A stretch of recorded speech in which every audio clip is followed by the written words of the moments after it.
Mutualiser, ce n'est pas forcément faire avec moins, c'est faire mieux et faire mieux ensemble. C'est mettre en commun des outils et des équipements, permettre aux communes qui, par exemple, n'ont pas des moyens financiers de gérer leurs espaces verts ou leur vidéosurveillance, de disposer des outils apportés par des communes les plus importantes ou par l'agglo elle-même. Au-delà de la mutualisation est génératrice d'une autre culture du service public et de la gestion des communes. À Toaglo, les différents directeurs, par exemple, les différents directeurs généraux des services des communes se réunissent désormais tous les mois pour travailler ensemble. Le deuxième levier, c'est l'extension des compétences. Longtemps, nous avons vu dans l'agglo une sorte d'équipementier de secours. L'agglo devait aider les communes à se doter d'équipements qu'elles n'avaient pas les moyens de se payer. Nous devons sortir de cette logique et nous en sortons. Cela suppose que nous dotions l'agglo de nouvelles compétences, en raisonnant à partir des compétences et non plus du besoin d'équipement. Nous évitons les débats stériles et les écueils juridiques. Vous le savez, Toaglo a récemment décidé de reconnaître d'intérêt communautaire toutes les zones d'activité du territoire. Nous allons leur affecter 14 millions d'euros. Cela nous permet d'avancer, non plus en tapissant le territoire de zones sans coordination, mais en présentant une offre cohérente aux entreprises et à leurs clients. Cela est indispensable. Les attentats récents ont mis au premier plan notre liberté et notre sécurité. Mais nous n'oublions pas pour autant l'importance et l'urgence de l'action économique et publique pour protéger et développer l'emploi. Les zones d'activité nous fournissent un premier exemple de l'action que nous devons entreprendre. L'extension des compétences doit maintenant s'appliquer à d'autres champs d'activité, les activités sportives et culturelles. Si l'agglo prend la compétence d'activité sportive de haut niveau, elle pourra facilement aménager la grande halle dont le territoire a besoin pour les accueillir. Il en va de même pour l'enseignement des activités culturelles et artistiques qui pourraient trouver ici même, dans ce chai, le lieu de leur épanouissement. Et vous allez demander, et si les équipements sont nécessaires et les compétences absentes? Alors, nous activons notre troisième levier, les fonds de concours. Notre bureau communautaire a décidé d'un principe tout simple, l'agglo pourra investir au-delà de l'intérêt communautaire et elle investira plus dans les petites communes que dans les grandes. Telle est notre nouvelle communauté d'agglomération, tels sont ses chantiers, ses défis, ses avancées. Cela ne signifie pas pour autant qu'avec mes 7 collègues, notre bureau et tous nos conseillers, nous n'ayons plus rien à faire dans nos cités, rassurez-vous. Avec les écoles, la sécurité, la propreté, les crèches, la cantine, l'état civil, l'urbanisme, nous avons encore d'innombrables chantiers de proximité et c'est d'abord pour cela que nous avons choisi de nous investir les uns et les autres dans l'action municipale.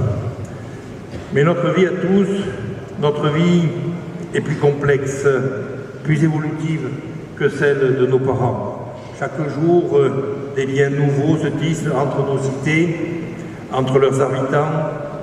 Ces échanges créent des modes de vie, de travail, de transport qui excèdent le cadre de nos territoires communaux.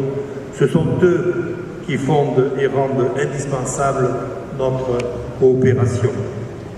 Mais le mot de coopération, dans le contexte de crise et de violence que la France connaît, peut et doit, selon moi, prendre un autre sens qui va au-delà des pratiques et d'actions communes. Le 10 décembre 1957, lui aussi, dans son discours de réception du prix Nobel de littérature, Albert Camus déclarait « Chaque génération, sans doute, se croit vouée à refaire le monde. La mienne, c'est pourtant qu'elle ne le refera pas, mais sa tâche est peut-être plus grande. Elle consiste à empêcher que le monde ne se défasse. Faire tenir le monde éviter que la folie et le fanatisme et la cruauté de certains ne le détruisent. Telle est bien notre tâche encore aujourd'hui, notre actualité la plus brûlante.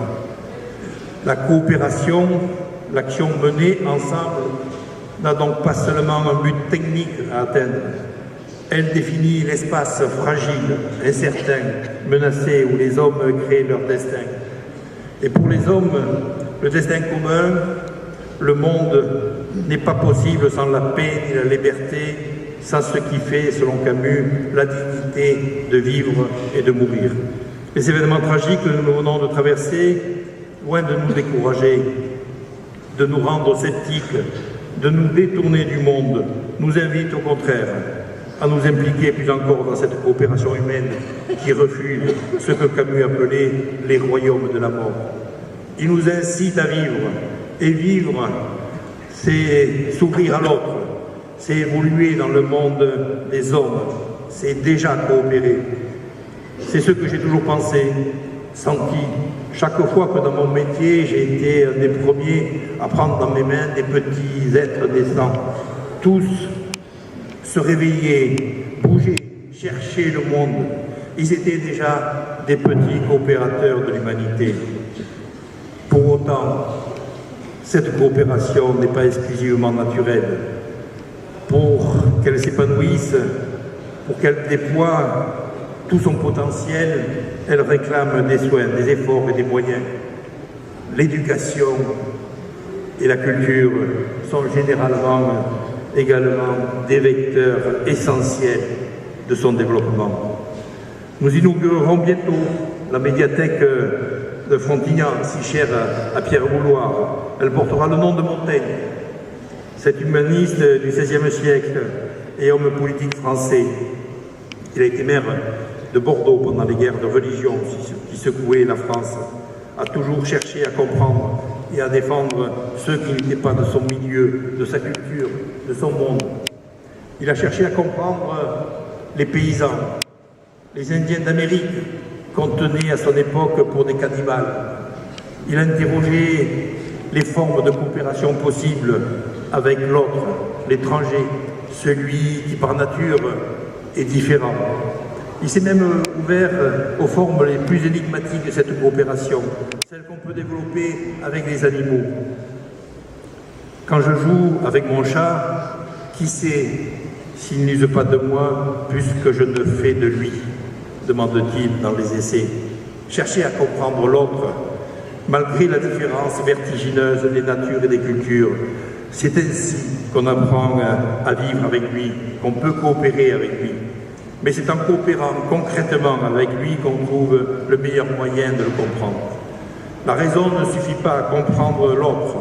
Il faut aussi le cœur, mais encore l'intérêt commun, l'attention, le désir. Je crois que c'est le défi que nous lance le terrorisme.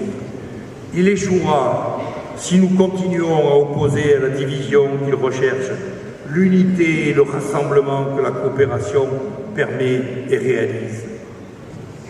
Et si on essayait en 2015 de sortir de nos individus, de nos égoïsmes, de nos préjugés personnels, de faire cité, de faire monde, pas dans de grandes envolées, des argumentations ridicules, des débats secondaires, mais dans la compréhension de l'autre, dans la coopération avec lui. C'est cette invitation humaniste à la coopération que je lance pour 2015. Poursuivons et amplifions le mouvement que nous avons lancé à l'échelle de notre territoire. Employons-nous à rapprocher nos communes dans leur combat pour le redressement économique et l'emploi. Aidons tous nos concitoyens, quelle que soit leur origine, leur confession, leur sexe, leur âge, à vivre leur idéal de paix et de liberté. Conjuguons nos énergies et nos talents pour vivre des moments de rassemblement et de fête.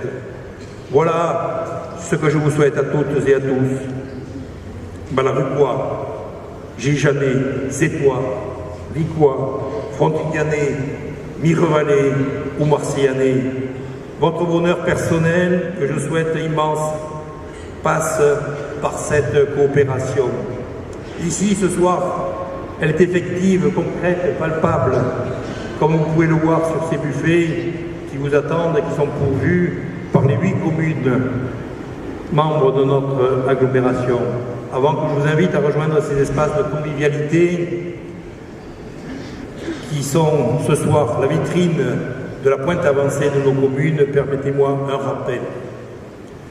L'immense Manitas de Plata, le musicien gitan qui a enflammé le monde avec sa guitare magique, est décédé à la fin de l'année dernière. Il était né, avait vécu les premières années de sa vie à quelques dizaines de mètres de Sechet, sur le quai des Moulins. Sa musique va nous réchauffer et nous inspirer tout à l'heure. Bonne santé et bonne année 2015 à toutes et à tous.